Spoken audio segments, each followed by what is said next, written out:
Hey, what's up, my friends? We're in for a real treat today. This place kind of creeps me out because it's a school and people should be here at 12:30 in the afternoon. It's very weird because it's ominous almost because there's literally nobody here. It's so interesting. I haven't really been out of my house so much, so. Anywho, today this is Coerver, okay? Coerver, you can look it up. It's a person's name. Now, Coerver was an individual who believed that people didn't have to be relatively athletic. They didn't have to be overly athletic or overly fast to be good dribblers. So his philosophy was, if you could have good technique, good quality, good creativity, good timing, and good speed in your skill moves, then you could be a good dribbler. And this is something that's been very popularized around the world. Coerver I learned when I was about 9 years old, and since I was 12 or 13, I've been doing it every single week. Now my take-on rate is pretty good. In university, I was converted to a winger so that I can practice and do more take-ons. A successful take-on is essentially when you dribble past a player. However, when I left university and I was playing in Europe, and when I was playing in Spain, when I was playing in Germany, well, for one, in Spain, they don't really like to dribble. And in Germany, I just didn't practice this as much, so it goes away. Just like anything, you have to practice it to keep it. All right, so this is how we start. There's 5 cones here. We're gonna start, go 90 degrees. All right, so here, this is not me calling you losers, okay? This is a right angle. 90 degrees is this angle here. So we wanna go halfway, so it's about 45. That's the importance of 45 degrees. Essentially, when you take on a player, you want to beat them at a 45-degree angle. If you go to the right, you might end up going backwards, and if you go straight, you might end up losing the ball because the defender is obviously there. So we put 1 cone down. You go 45 degrees, take 8 steps.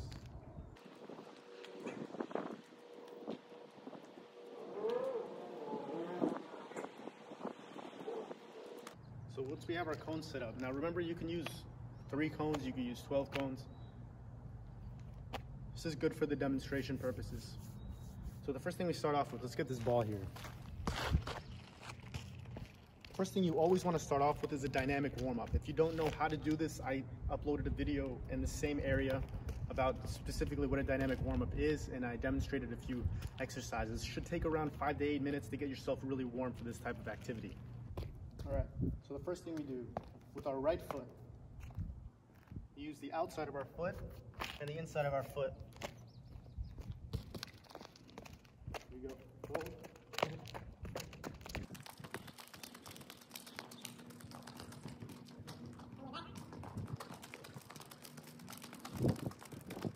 Okay, once we're here, we pause a little bit, take a rest if you want. Then we go with the left foot, same thing.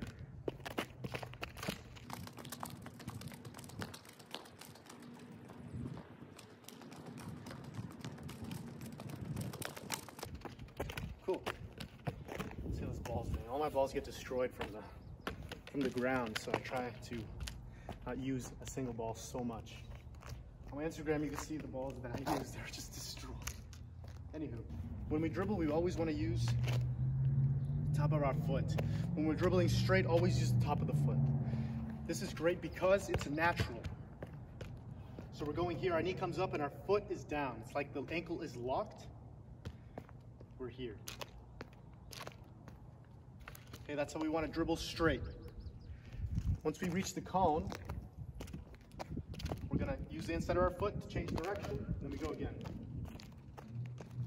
All right, I'll demonstrate.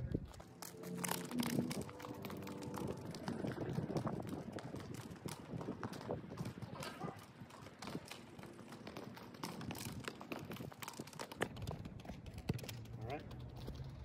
So you see, in between each cone, it should be about 3 to 4 touches. You want to have a higher frequency of touches, so more touches between each cone. You don't want to just kick the ball and chase after it, because the essence of this, the point of this is to control. Once we control the ball, once we dominate this, we control so much of our future in the game. All right? The next one. We'll start with the left foot this time. And understand that after each cone, we change the foot. So if we start with the right, then the next time we go with the left, then the right, left. And you have to calibrate over there. You have to be like, okay, doing the move with my left foot, so I have to start with my left foot, etc., etc. So we're starting with our left here. What we're going to do is an outside touch, okay, to change direction.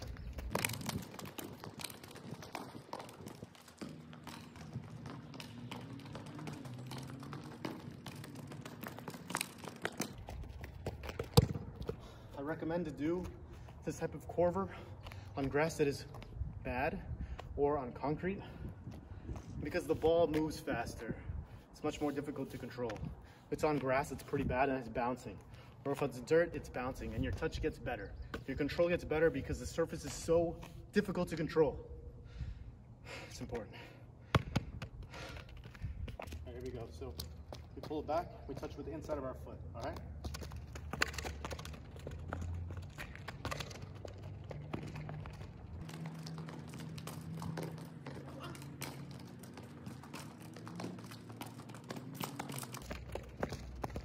Cool. Next one. We'll pull back to the outside. And you notice my breathing is a little bit hard? That means it's difficult. But the point is, this also helps you with your fitness. I do this thing where there's 8 of them, and then I do a move, and I come back, and then I do a juggle, and then I have a sequence for it. And I time myself. It takes about 20 minutes. Every time I try to go a little bit faster, a little bit faster. Maybe I'll show you guys one day. I want to focus on this. For right now, here we go. Pull back to the outside.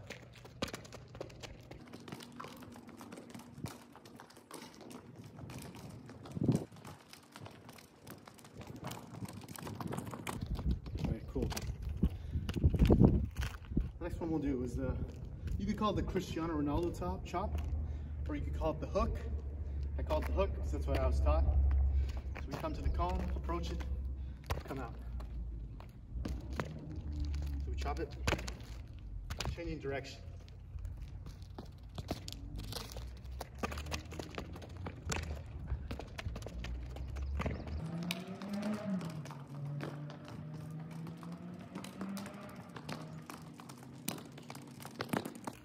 The next trick, it's called the pull back hook. So we pull the ball back, hook it. All right, that's the next trick.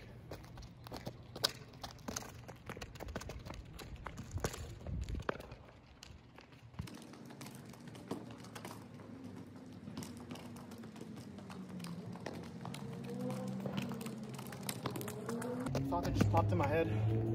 Don't get discouraged if you can't control the ball so quickly. Honestly, nothing happens in a day. It's something that's very difficult to understand, more difficult to actually do. Something that I really struggle with every single day. I want to just go to the top, like I'm on a rocket ship, you know? But we have to gradually increase our abilities to reach our goals. We have to just continue to chip away. So, next one. So the rollover, boom. All right.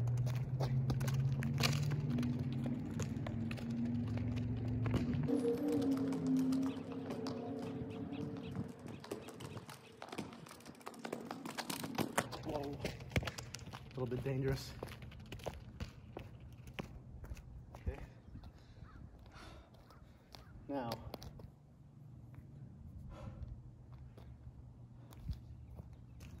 we're gonna do the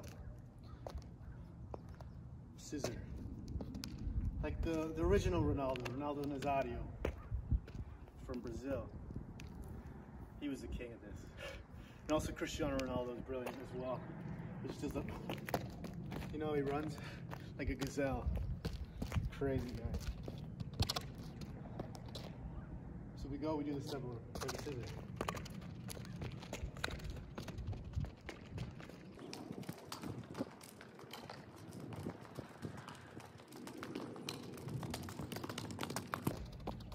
Cool. Now, we'll do the last trick. We'll make this video shorter than it could possibly be. Just so I don't give everything out there, so that people can learn at a slower pace. I think if you learn at a slower pace, you grasp more information. So here, we're gonna do this. It's relatively difficult. So roll, step over. All right, so check it out.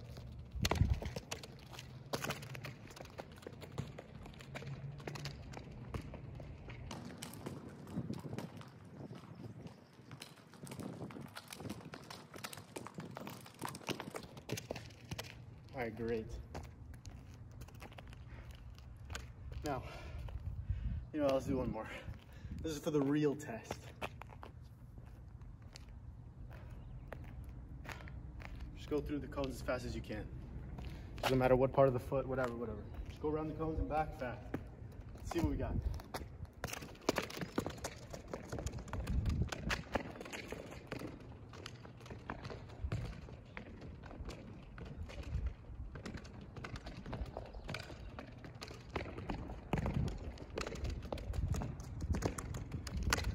Oh, tired. But that's it. What's up, my friends? Thank you so much for watching. Please subscribe if you haven't already. Meus amigos do Brasil, esta camisa é presente do meu irmão. Eu não sou fã grande. I said I'm not a big fan of Flamengo, but it was a gift from my brother. Just so people don't get it twisted, you know what I mean? Nah, okay. But please stay safe. Please stay 6 feet away, guys. Please. And continue to wash your hands. Let's work together to try to get rid of this COVID. It's really bad. So stay safe, guys. Strive more. I love you, okay? I'll see you soon. Peace.